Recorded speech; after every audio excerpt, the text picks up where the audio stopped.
11th class students, how are you everyone? Page number 439. Okay, page number 439 को open कर लीजिए आप। तो आज हम पढ़ेंगे क्रोमोसोम्स के बारे में। क्रोमोसोम्स जो होते हैं, ग्रीक वर्ड है ये। क्रोमा मीन्स कलर्ड होता है, सोमा मीन्स बॉडी होती है ना। जो क्रोमोसोम्स होते हैं उसको डिस्कवर किया था स्ट्रसबर्गर्स ने, है ना। जब सेल डिवीजन पे काम कर रहे थे तो उन्होंने देखा कि एक थ्रेड लाइक का स्ट्रक्चर होता है। थ्रेड मैंने कि एक धागे नुमा एक रचना स्ट्रक्चर देखा उन्होंने, उसको नाम क्या दे दिया?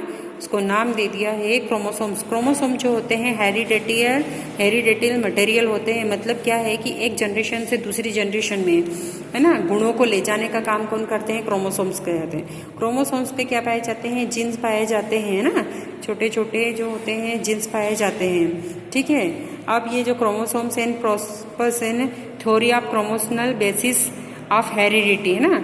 ये एक किन्ने है ना, ये जो है शूटॉन जो साइंटिस्ट थे उन्होंने इस पर एक थ्योरी ही लिख दी थी। फिर आता है number of chromosomes. Number of chromosomes कितने होते हैं ना? जो क्रोमोसोम्स होते हैं वो डिप्लॉइड्स होते हैं, माने डबल होते हैं, इसलिए इनका जो फार्मूला है 2n होता है ना।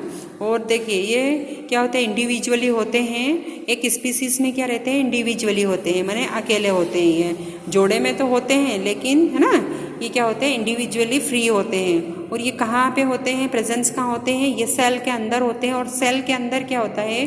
न्यूक्लियस, उसमें ये क्रोमोसोम्स प्रेजेंट होते हैं ना। सेल के अंदर जो न्यूक्लियस है उसमें ये प्रेजेंट होते हैं। ओके, आगे हम देखेंगे कि देखिए अलग अलग जो ऑर्गेनिज्म रहते हैं उनके नंबर ऑफ क्रोमोसोम्स इसमें आपको शो हो रहे हैं, तो आप इनको रीड कर लेना। ओके, आगे पढ़ते हैं हम। देखिए क्या है कि क्रोमोसोम्स का जो शेप होता है वो साइज कैसा होता है ना। शेप कैसा होता है? इनका फिक्स शेप होता है। साइज जो है क्रोमोसोम्स इज फिक्स्ड फॉर, है ना, फिक्स्ड फॉर ईच स्पीसीज। सभी स्पीसीज में उनका एक फिक्स शेप होता है। The size of the chromosomes should be measured metaphase, है ना, मेटाफेज स्टेज में। ये कब दिखाई दे सकते हैं हमको? मेटाफेज, है ना, मेटाफेज जो स्टेज है ना, जो इनकी स्टेज है उसमें हमको ये आसानी से क्रोमोसोम्स को हम मेजर कर सकते हैं। When chromosomes become clear and well organized, है ना, ये तब मेटाफेज प्रोसेस जब इनकी चलती है तो ये हमको क्लियर दिखाई देते हैं। ठीक है। अब देखिए इनकी जो लेंथ है ना, इनकी जो जनरली जो लेंथ है वो कितनी है? 0.2 to 50 μm है ना। लेंथ कितनी है इसकी, है ना। ये तो जो है इसकी जनरली है ना। और जो इसकी लेंथ दी है आपको 0.2 to 30 μm दी है ना। इसकी ब्रीथ दी है, ये लेंथ है और ये इसकी ब्रीथ है। ओके, क्रोमोसोम फंगाई बर्ड्स, है ना, इनमें सब में डिफरेंस अलग अलग साइज की होती है सब में। ठीक है। अब आता है आपका टाइप ऑफ क्रोमोसोम्स कि how many types of chromosomes. Chromosomes के कितने टाइप होते हैं? Depending upon the number of the kinetochores of chromosomes are classified. देखिए मोनोसेंट्रिक, है ना, मोनोसेंट्रिक, डाइसेंट्रिक, पॉलीसेंट्रिक, ना, असेंट्रिक और डिफ्यूजन। देखिए मोनोसेंट्रिक माने एक क्रोमोसोम्स हो, है ना। 1 क्रोमोसोम्स होता है तो उसको मोनो बोल देते हैं। 2 होते हैं तो डाई होते हैं। पॉली माने 2 या 2 से अधिक हो सकते हैं। असेंट्रिक जिनमें, है ना, सेंट्रोसोम होता ही नहीं है ना।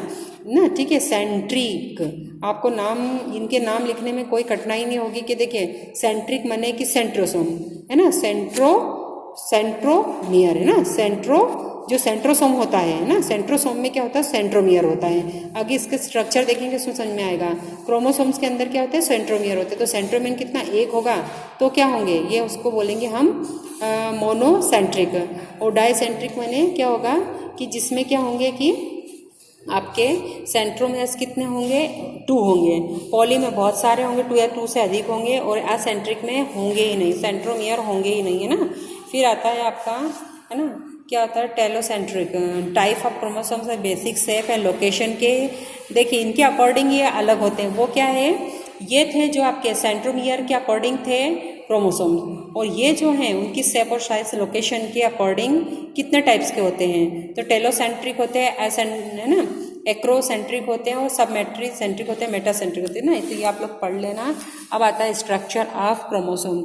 स्ट्रक्चर कैसा होता है है ना। जो इसका स्ट्रक्चर रहते हैं details morphological structure of eukaryotic chromosomes is best detail. ये जो इनका जो स्ट्रक्चर है वो हम यूकैरियोटिक जो सेल्स होती हैं उनमें आसानी से इनका स्ट्रक्चर देख सकते हैं ना। तो मेटाफेज और एनाफेज जो इनकी जो सेल डिवीज़न होता है, मेटाफेज और एनाफेज है ना, सेल डिवीज़न में ये हमको अच्छे से दिखाई देते हैं ना। तो ये सबसे पहले इनका पेलिकल है, देखिए आपको ये यहाँ पे स्ट्रक्चर ऑफ क्रोमोसोम्स है ना शो हो रहा है फिगर में, ठीक है।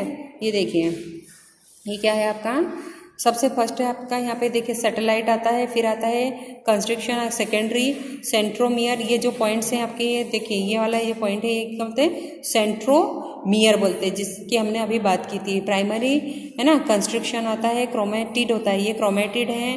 पेलिकल होता है, ये क्या है आपका पेलिकल है। देखिए इसके अंदर जो डिज़ाइन दिख रही है वो क्रोमेटिड की है, और जो शेप दिख रहा है वो पेलिकल का है, ठीक है। क्रोमोमीटर्स है इसके अंदर है, और क्रोमोनीमेटा है ना, क्रोमोनीमेटा भी है। क्रोमोमीटर्स भी होते हैं है ना, क्रोमोमियर्स है ना, क्रोमोमियर्स भी होते हैं। और क्या होता है ये क्रोमोनीमेटा होता है, और अंदर क्या भरा होता है मैट्रिक्स भरा होता है, ठीक है, क्रोमोनीमेमा। और आखिरी में क्या होता है क्रोमोनीमेमा होता है। इस तरह से इसके जो है, अब देखिए स्ट्रक्चर में आगे देखेंगे कि इसमें जो कंस्ट्रक्शन है ना, कंस्ट्रक्शन है वो क्या है सेकेंडरी कंस्ट्रक्शन है। और क्या है ये देखो ये सैटेलाइट है, ये स्ट्रक्चर को आप अच्छे से लर्न कर लेना है ना। तो ये जो लिखा हुआ है ये इसके ही अकॉर्डिंग लिखा हुआ है। जो देखिए पहला क्या है आपका pellicle. Pellicle some scientist believe the each of chromosomes is bonded by the membrane है ना, मेम्ब्रेन कॉल्ड पेलिकल। कुछ जो थे वो उन्होंने क्या कह दिया है, मेम्ब्रेन को ही क्या कह दिया, क्रोमोसोम्स की बाउंड्री को ही क्या बोल दिया पेलिकल बोल दिया। जो बाउंड्री आसपास की हमने देखी उसको पेलिकल बोलते हैं। मैट्रिक्स किसको बोलते हैं, जो जेली लाइक होमोजीनियस ग्राउंड रहता है ना, उसको मैट्रिक्स बोलते हैं। क्रोमोनीमेटा जो रहते हैं, क्रोमोनीमेटा है ना typical eukaryotic chromosomes consist of two है ना, टू क्रोमेटिड्स जो रहते हैं उनको क्रोमेटिड्स बोलते हैं ना, क्रोमेटिड्स बोलते हैं, ठीक है। क्रोमोमियर्स किसको बोलते हैं कि देखिए क्रोमोमियर्स किसको बोलते हैं, ड्यूरिंग फेज स्टेज ये जब सेल डिवीज़न होता है उसमें क्रोमोमियर्स हमको शो होते हैं, ठीक है। और आता है टेलोमियर ना, telomeres the round sills tip of round sills जो होते हैं, देखिए राउंड सिल्स है ये वाला है ना, ये जो भाग है उसको क्या बोलते हैं टेलोमियर्स बोलते हैं, ठीक है। तो कॉल्ड टेलोमियर्स है ना राउंड शेप को। फिर आता है centromeres are primary constructions. It is also not be to be a kinetochore है ना, काइंटोकोर अकॉर्डिंग टू। तो आप लोगों को ये सब चीज़ के जो स्ट्रक्चर दिए हैं है ना, उसको ये जो डायग्राम है उसको अच्छे से लर्न करना है, तभी आपको ये अच्छे से समझ में आएगा। ओके, फिर आता है आपका जो कंस्ट्रक्शन है इसके है ना, कंस्ट्रक्शंस जो हैं वो क्या है, प्राइमरी कंस्ट्रक्शंस रहते हैं। देखिए प्राइमरी कहाँ गया अपना ये 6 नंबर है ना, यहाँ पे प्राइमरी कंस्ट्रक्शन रहता है, और एक होता है सेकेंडरी कंस्ट्रक्शन होता है। देखा आप देख रहे हैं ना, प्राइमरी ये सेकेंडरी कंस्ट्रक्शन होता है और ये प्राइमरी कंस्ट्रक्शन है, ठीक है। फिर आता है आपका सैटेलाइट, लास्ट क्या आता है सैटेलाइट। फिर ultra structure of chromosomes, ultra structure of chromosomes. आप लोगों को सभी को पता है कि आपकी क्या होने वाली है, क्वार्टरली एग्जाम स्टार्ट होने वाली है ना। तो आप लोगों को क्या कर लेना चाहिए, आपको अच्छे से अपना प्रिपरेशन करना चाहिए टेस्ट का है ना। और कोई कंफ्यूज होना तो आप स्कूल आइए, तो मैं आपको चैप्टर क्लियर करूँगी, ठीक है। देखिए फिर आता है आपका